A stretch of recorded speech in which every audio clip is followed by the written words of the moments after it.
Hey guys, so on this job, which we did about 7, 8 years ago, this concrete here was delivered by a previous supplier we don't do business with, and for a while there, they were really famous for delivering loads that were having spalling issues, which is obvious what we have here. So I told the customer, I said, look, it's been 6, 7 years, it's from a supplier that had these issues, we did good work, but I asked them, hey, if you just pay the materials, pay my people, just we'll do it at cost and we'll cut it out and redo it. And we did it in a day. That's the best way to do it. That way it wouldn't cost the customer that much. But we saw cut it, knocked it out, poured it the same day, and it came out real well. Stick around for the video, guys, and the pour and everything. Don't forget to leave us a like and subscribe, guys. Thanks.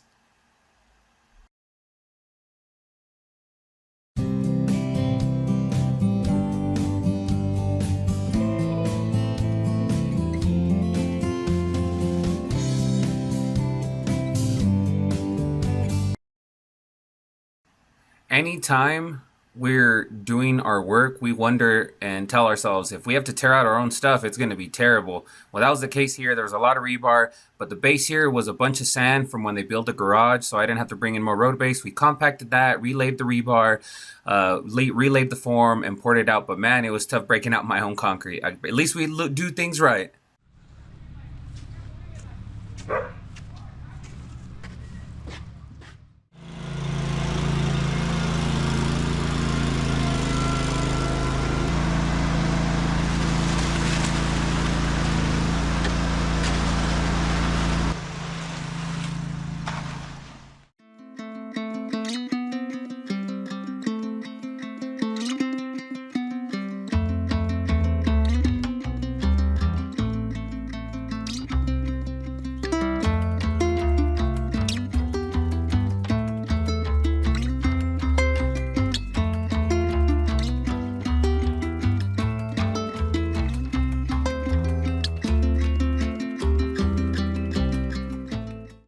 Hey guys, there it is.